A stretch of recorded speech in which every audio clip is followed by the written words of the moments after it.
Bonjour à toutes et à tous et bienvenue sur cette émission Chrétien au quotidien. J'espère qu'aujourd'hui vous êtes bien installés là où vous êtes chez vous ou ailleurs parce qu'on a un sujet très spécial, la musique.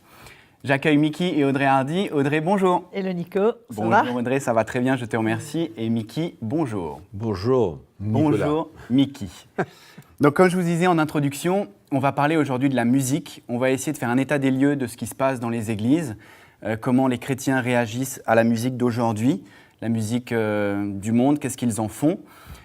Mickey, je voudrais te demander une question. On peut dire aujourd'hui que la musique est un instrument, mais cette sensibilité qu'on a, soit elle nous emmène à glorifier le Seigneur, soit au contraire, est-ce qu'on peut dire que c'est un instrument qui nous emmène à nous éloigner de lui et peut-être même nous attirer vers le monde?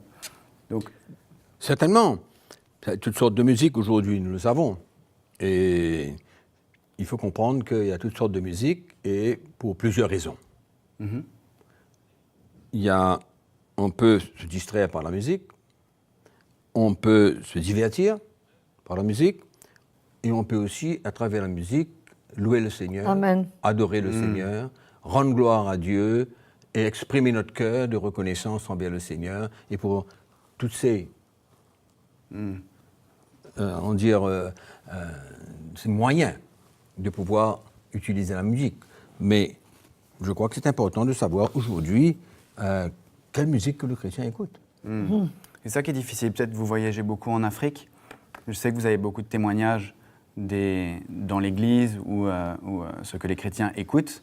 Et vous revenez, vous témoignez beaucoup sur le rythme, sur le son, ce qu'ils écoutent.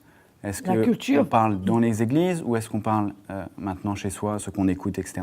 Mais peut-être un témoignage de ce que vous visez dans la culture, dans le rythme, etc. Est-ce que ce genre de musique nous permet d'adorer le Seigneur, nous permet de glorifier le Seigneur, nous permet de lui parler? Venons au fait, la réalité aujourd'hui.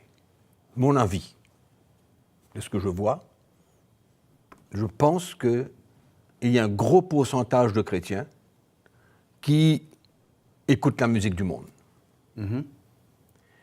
Qui écoutent la musique qui n'est pas pour glorifier Dieu. Parce que dedans, il y a un rythme, il y a quelque chose, surtout les jeunes, qui aiment. Ils aiment la musique, ils aiment le rythme, ils aiment se divertir par ces choses-là, ça les excite, ça les fait du bien, d'une manière ou d'une autre. Les émotions. Les émotions, hein, mais est-ce que ça leur fait du bien? C'est la question. Mais moi, je suis convaincu qu'aujourd'hui, qu'il y a beaucoup de chrétiens qui s'éloignent complètement et qui ne comprennent pas que la musique peut être utilisée, doit être utilisée pour le chrétien, pour glorifier le Seigneur, pour adorer le Seigneur. Écoute, la parole de Dieu ne donne aucun avertissement sur ce sujet, clair et net concernant la musique. Je ne pense pas que dans le Nouveau Testament, nous voyons un avertissement quelconque pour ne pas écouter ceci, mais la parole de Dieu a une instruction, c'est-à-dire un encouragement à faire à tous les chrétiens. Et je crois que je peux lire dans l'épître de Paul aux Éphésiens, chapitre 5, où l'apôtre Paul nous dit comment s'entretenir entre chrétiens. De quelle manière nous devons nous entretenir, c'est-à-dire passer notre temps à faire ce que le Seigneur veut. Et ça, c'est clair. Dans l'épître de Paul aux Éphésiens, au chapitre 5, le verset 18, il nous dit « Ne vous enivrez pas de vin, c'est de la débauche, soyez au contraire remplis de l'esprit. Entretenez-vous par des psaumes, par des hymnes, par des cantiques spirituels, chantant et célébrant de tout votre cœur les louanges du Seigneur. Rendez continuellement grâce à Dieu le Père pour toutes choses, au nom de notre Seigneur Jésus-Christ. » Entretenez-vous. Donc, on se sert de la musique, pourquoi? Des psaumes, des hymnes, des cantiques spirituels, pour célébrer de tout notre cœur les louanges du Seigneur. Ça, c'est une instruction. Mais il n'y a pas l'autre côté qui dit attention à. Il n'y a pas l'autre côté qui donne un avertissement. C'est pourquoi c'est à nous, les chrétiens, de ressentir et de savoir quoi faire avec la musique, comment utiliser la musique,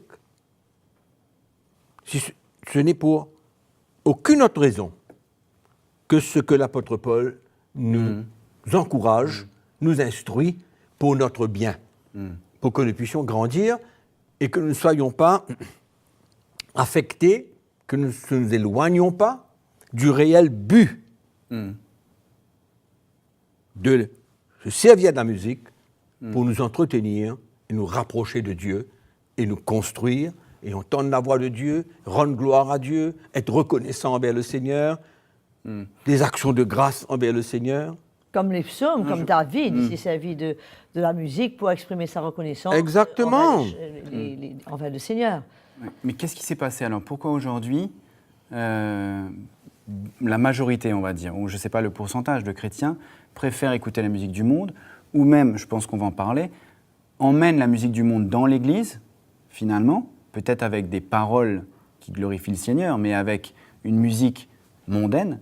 Qu'est-ce qui s'est passé et comment ramener le peuple de Dieu à cette musique, qu'est-ce qui s'est passé d'abord et comment le ramener? Je crois que c'est quand même important de réaliser que la musique, c'est quelque chose de très puissant. De très, très, très puissant.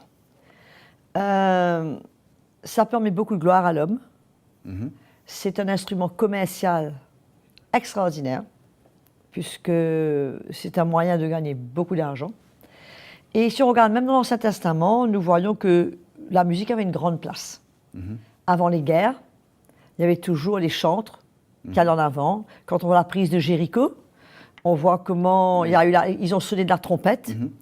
Et même quand on voit le cas de Saül et David dans 1 Samuel 16, 23, où on voyait que la Bible dit que David avait un mauvais esprit et que, il dit, lorsque l'Esprit de Dieu était sur Saül, David prenait la harpe et jouait de sa main. Saul respirait alors plus à l'aise et se trouvait soulagé et le mauvais esprit se retirait de lui. Donc, la musique, c'est quand même quelque chose, ça peut attendrir les cœurs. Moi, je connais personnellement des gens qui sont venus au Seigneur sur la lit de mort. Un frère n'avait pas accès, il n'arrivait pas à parler à son père.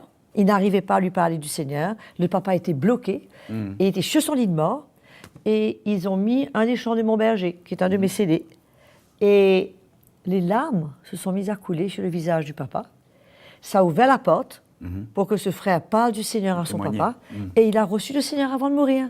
Donc la musique peut être un instrument puissant. Est un instrument. Est un instrument. Et ça peut être. Non, ça peut être un instrument puissant si c'est utilisé de la bonne manière. Mais de la même manière, la musique peut être un instrument très grave et très dangereux. Parce que quand on voit aujourd'hui les types de musique qui existent, chacun de ces types de musique a un but. Et c'est pour emmener les jeunes, puisqu'il y a toujours un message subliminal dans la musique. Surtout la musique du monde. Il y a toujours un message qui est communiqué et qui emmène finalement à un acte. Et si on n'est pas conscient de ça, et même si on met quelques paroles chrétiennes dans un chant avec un heavy beat, du hard rock, mais le hard rock va avoir le dessus. La musique va avoir le dessus sur les paroles. Certainement. Et Mickey disait tout à l'heure que c'était principalement les jeunes, mais j'étais absolument étonnée. Je suis dans un avion dernièrement en revenant vers l'île Maurice. Il y avait une femme de, je sais pas moi, 50 ans, facilement. Elle avait ses oreillettes et c'était une musique qu'elle a écoutée pendant tout le voyage au point où moi j'entendais de ses oreillettes. J'étais sidérée, quoi. Pour nous dire que des jeunes qui ont pris l'habitude de la musique quand ils avaient 20 ans, qui aujourd'hui ont 50 ans, ben ils ont toujours cette habitude. Ils n'ont pas laissé, c'est tellement puissant. Et c'est pas étonnant de voir, Mickey pourra répondre à ça, qu'aujourd'hui c'est dans l'Église. C'est un moyen d'entretenir les jeunes, de les garder dans l'Église. Et beaucoup de groupes chrétiens sont totalement mondains, ils utilisent la musique, ils utilisent les salles noires, ils utilisent la fumée, mais le principal joker de leur ministère, c'est la musique. Et même les églises. Tu veux rebondir dessus, Mickey? Écoute, oui, dans le sens où les jeunes dans l'église cherchent cela. Il cherche une musique rythmée. Il cherche une musique qui entraînante. Et il n'arrive pas à pouvoir faire la différence entre une musique qui construit, qui nous attire vers le Seigneur, qui parle à notre cœur, qui peut donner accès au Seigneur dans notre cœur pour nous parler, pour nous encourager. C'est ça que l'Église, le peuple de Dieu, doit pouvoir recevoir à travers la musique. C'est une parole du Seigneur parce que même dans le chant et tout ça, il y a des paroles. Mais je me souviens, quand je venais naître de nouveau, il y avait des cantiques, il y avait des hymnes qu'on chantait, qu'on ne chante plus aujourd'hui, mais qui parlaient à notre cœur, des chants de grands témoignages, des chants qui nous tournaient vers le Seigneur. Et on écoutait cela, on était encouragés. Mais ce n'était pas une musique, allons dire, qui captivait nos émotions, qui relevait en nous des désirs charnel, d'être bien, etc. Mais il y avait une construction, il y avait un but dans cela. Et tu as posé une question tout à l'heure pour dire, mais qu'est-ce qui s'est passé? Pourquoi? Moi, je pense vraiment que ce qui s'est passé, c'est notre éloignement de l'Évangile. Parce que si on veut me nourrir avec un évangile qui me demande de chercher les bienfaits du monde, les choses de la terre, les richesses qui n'ont aucune valeur spirituelle, mais certainement que mon cœur va devenir sec. Et je n'aurai pas le même zèle pour chercher le Seigneur, pour apprécier les choses que le Seigneur me donne, et pour me servir des choses qui sont là, pour le Seigneur. Et donc, il y a eu cette détérioration qui s'est produite, et le cœur du chrétien, de l'Église en général, s'est lentement mais sûrement éloigné de l'esprit de l'Évangile, de l'esprit de Christ, et comment utiliser la musique pour glorifier Dieu et emmener le chrétien à tirer un profit de cela. Parce que je peux avoir une plume dans ma main et je peux me servir de ça positivement et je peux me servir de la plume aussi négativement. Donc, toute chose que nous, les chrétiens, nous avons besoin de faire, c'est de pouvoir utiliser tout ce qu'il y a de bon dans la musique. Tout ce qu'il y a de bon dans certaines choses pour nous tourner vers le Seigneur et nous emmener à être près du Seigneur et que cela nous encourage et nous édifie et en même temps nous construit et nous bâtit. Mais aujourd'hui, il y a eu cette détérioration et en plus, nous sommes en train de vivre dans les derniers temps où l'ennemi fait rage. Il va utiliser toutes choses pour pouvoir pervertir le peuple de Dieu et empêcher les gens du monde à vouloir s'approcher du Seigneur. Donc, il y a tout ce mouvement-là qui existe dans l'esprit, comme l'apôtre Paul parle dans l'Épître aux Éphésiens au chapitre 6, dans les lieux célestes, les choses qui se passent dans les lieux célestes et dans les derniers temps. Et ce n'est pas une mauvaise peur que j'ai dans mon cœur, mais j'ai peur pour les chrétiens. J'ai bien peur pour les chrétiens aujourd'hui. Que ça ne va pas s'améliorer. Non seulement que ça ne va pas s'améliorer, mais beaucoup de chrétiens vont être pris, être pervertis et s'éloigner du Seigneur et perdre la foi. C'est malheureux de dire une chose pareille, mais le chrétien n'arrive pas aujourd'hui à discerner. Et il n'entend pas un évangile qui emmène et crée dans l'Église l'esprit de Christ, le cœur du Seigneur, et le peuple de Dieu, l'Église, se laisse aller. Se laisse aller dans la chair. Quand je vois la musique qui est jouée dans les églises aujourd'hui, mais c'est à fuir.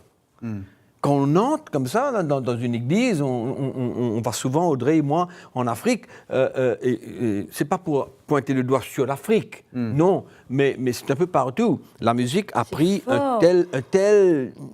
une telle force dans l'église que ça devient gênant, c'est répugnant pour moi. Qu'est-ce que ça fait? Ça vient simplement nourrir en nous des choses qui doivent mourir. Au lieu que ça meure, on nourrit ces choses-là.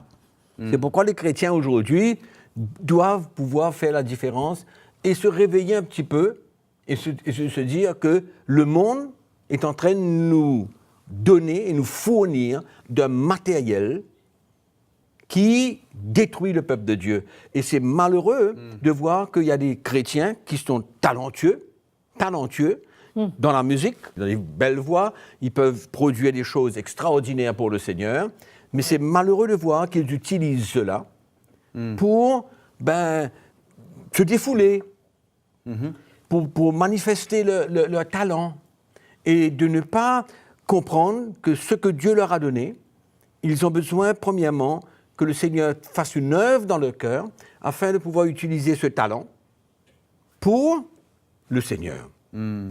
Mais malheureusement, beaucoup de chrétiens aujourd'hui écoutent la musique du monde, mais deuxième point que je veux dire, c'est que la musique chrétienne même maintenant, les chrétiens se cachent derrière la musique chrétienne. Quelle musique que tu écoutes? Ben moi j'écoute la musique chrétienne.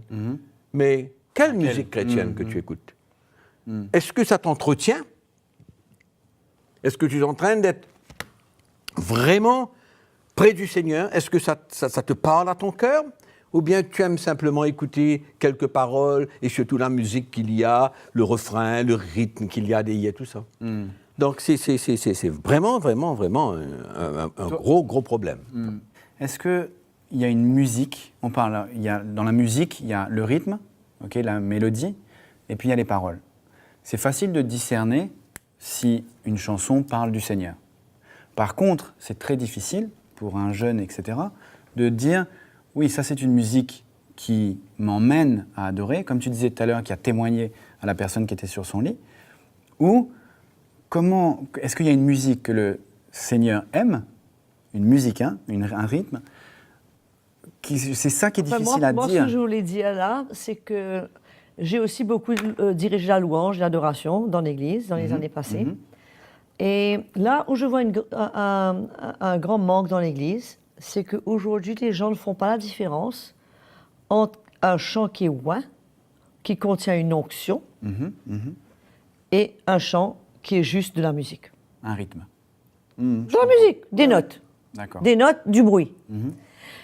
Puisque quand il y a un chant qui est emmené, qui est vraiment loin du Seigneur, ça peut emmener à la conversion, ça peut emmener à une guérison. Ça peut préparer beaucoup les cœurs à la prédication. Et il y a même beaucoup de gens qui peuvent se convertir avant même l'appel, avant même par un chant qui les touche. Et j'ai déjà vécu ça. Et moi, j'ai été touché ma première fois par les chants que j'entendais, la musique et les paroles que je pouvais lire. C'est ça qui a ouvert mon cœur. Voilà, c'est un moyen puissant. Ouais. Et moi, je peux dire que la guitare, par exemple, un instrument de musique, pour moi, le moyen le plus réel pour moi de ressentir la présence du Seigneur et d'être en communion avec le Seigneur, c'est quand je prends ma guitare. C'est bien plus facile pour moi d'entrer dans la présence du Seigneur avec ma guitare. Et du reste, il suffit que je prenne ma guitare 10 minutes, que je reçois un chant tout de suite. C'est comme ça que je reçois mes chants, c'est en adorant le Seigneur, c'est en louant le Seigneur. Et ce qui est intéressant, c'est que dans différentes situations, il y a des chants qui peuvent révéler, si tu veux, le moment où on vivait à ce moment-là. Tu vois, quand je me souviens, quand j'ai écrit « Dans la douceur de ta présence », mon cœur veut t'adorer, brise-moi au Seigneur, attendris mon cœur. Je me rappelle, c'était une époque de grande persécution. Et dans une époque de persécution, on a tendance à endurcir notre cœur.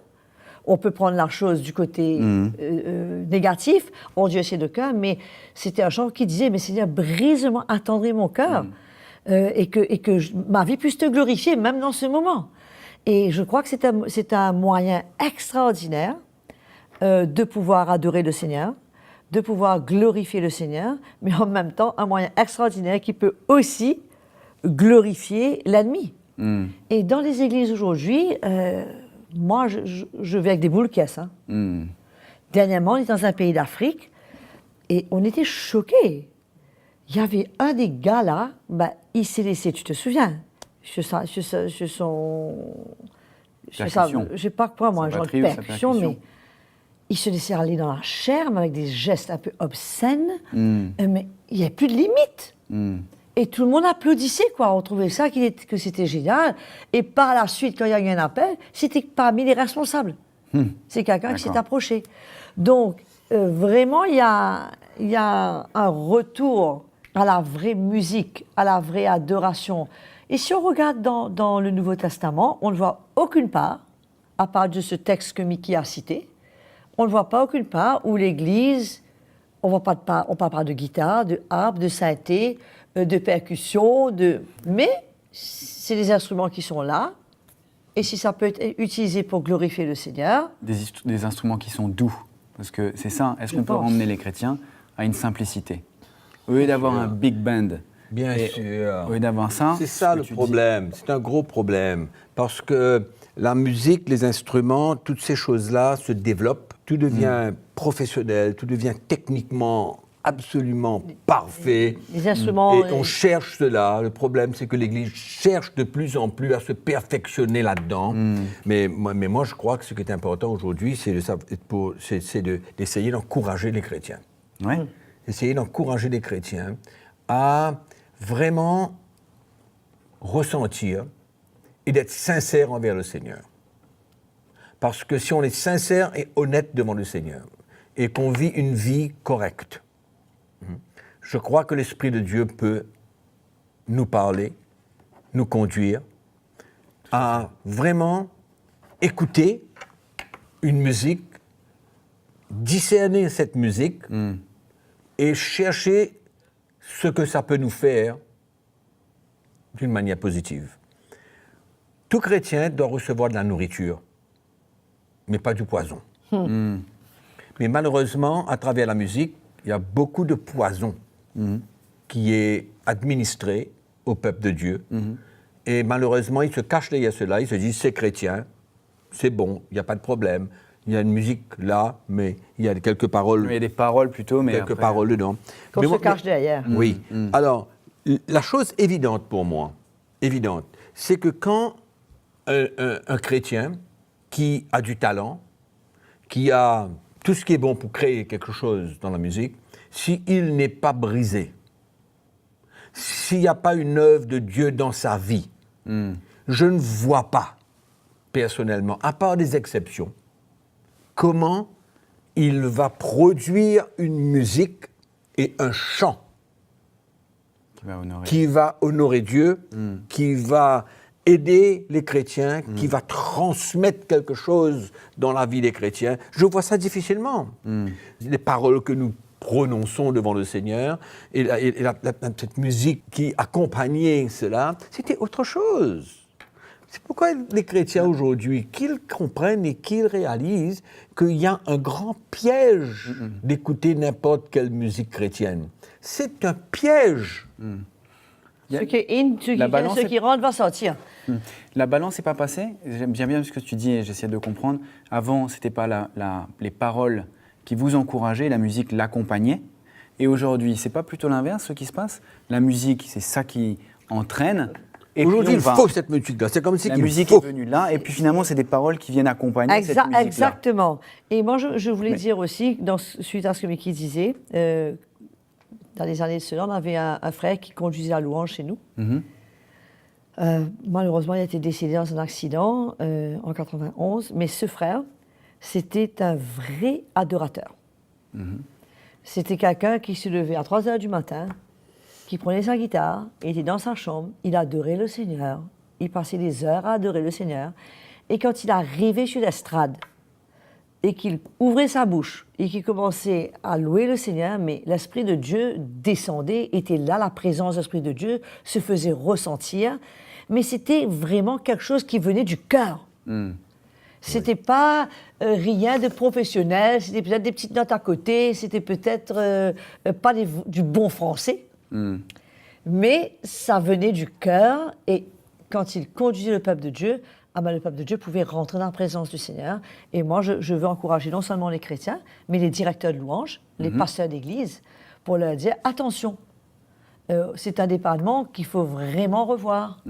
Et si vous êtes un conducteur de louange, réalisez le sérieux, la responsabilité que ça représente de conduire le peuple de Dieu. Et attention de ne pas arriver là avec votre charisme, avec votre talent, avec un leadership naturel et venir encourager le peuple de Dieu et les entraîner à des manifestations de la chair plutôt que de les entraîner à découvrir le cœur du Seigneur et à ressentir le cœur du Seigneur. Absolument.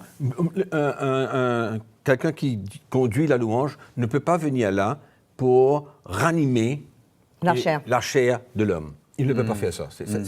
Ça n'est pas possible. Et malheureusement, c'est comme ça. Moi, je vais juste terminer par une petite anecdote.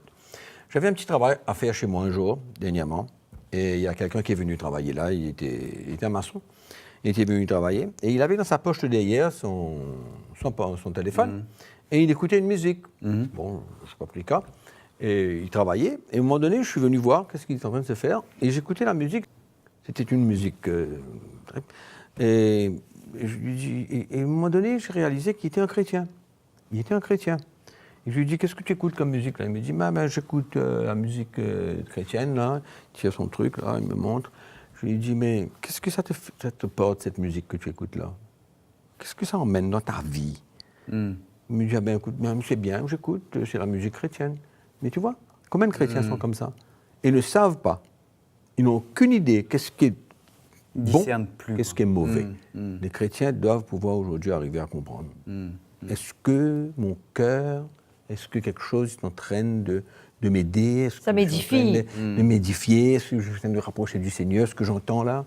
Et puis mettre un terme à tout ce qui n'est pas positif de ce côté. Ok.